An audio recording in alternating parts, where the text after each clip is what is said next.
No defensive player likes to see a lot of points go up on the scoreboard. Now that you've had a couple days to look at film, though, what kind of positives did you see, either in your own performance or from the defense in general? What can you take out of that and build on?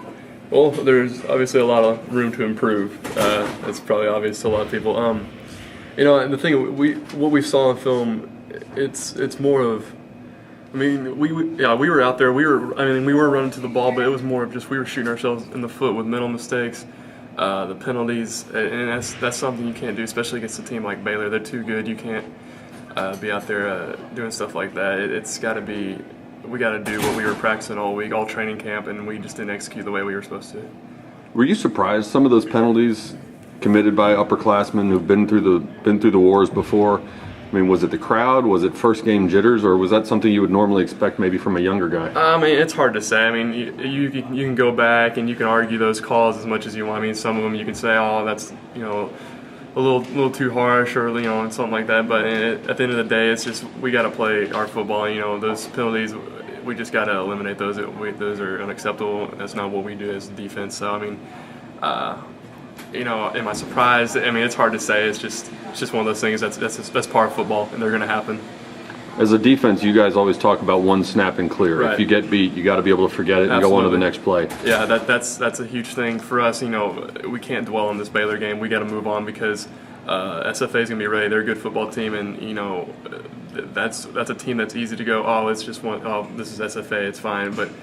They're going to watch our film and they're going to see a lot of things that we did wrong, and they're going to want to capitalize on them. So we definitely have to put this Baylor game behind us. That's what we talked about yesterday with the coaches. We watched the film, went over the corrections, and now we got to put that behind us and get on to this next game. It's not like this is unfamiliar territory, though. The last couple of years, you've lost the opener to a Big 12 team, and you've ended up in a bowl game for the second and third year in a row. What's that process like? How do you scrape this kind of a game out of your mind? Well, and I was talking to some of the guys yesterday. It almost felt identical to the A&M situation, just that whole thing. I mean, that first opener, not doing what we wanted to do, getting beat, and it's one of those things that you just have to be mentally tough and realize that that's one game, and you can't, like I said earlier, it's one snap and clear. You can't dwell on it. But I think that's what we pride ourselves on, is being able to just keep moving on and staying confident as a team. We can't start imploding from the inside out, and a lot of people are freaking out, and this is just the first game of the season, and so we'll get things straightened out, and we're keeping our confidence, so we'll be good to go. It is a short week because you played on Sunday, so you have gotten into the film a little bit of SFA. Right. Thumbnail sketch, what does their offense look like to you, and what do they do well, or what challenges do they present to your defense? They have a good receiving core. They're similar to our offense, which is helpful because we go against our offense every day. They run a lot of the same things. They're a lot of 10 personnel, a lot of 4 wideouts. They're a hurry up offense like Baylor is. They want to get the ball moving. But they have a good receiving core, good quarterback.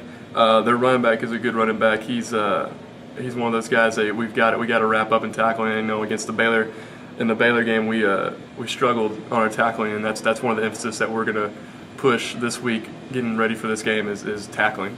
You mentioned they played a hurry up offense.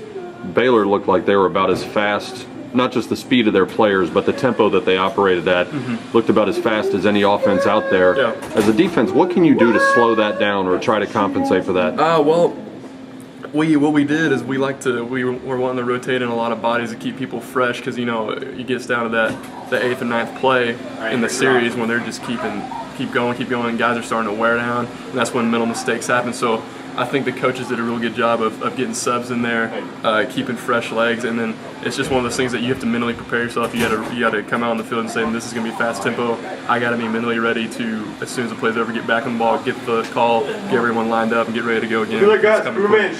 Is there one key that you can point to with their offense and say, if we can stop this guy or stop that part of their offense, we're going to have a good day on Saturday? Their offense is going to go as their quarterback goes. If we can get pressure on him, get him rattled, then I think that's going to be a huge advantage to us, because he is the general out there. He controls how their offense is going. So what we want to do is get him as confused as possible, get a lot of pressure, get a lot of hands in his face, not let him have open windows to throw the ball.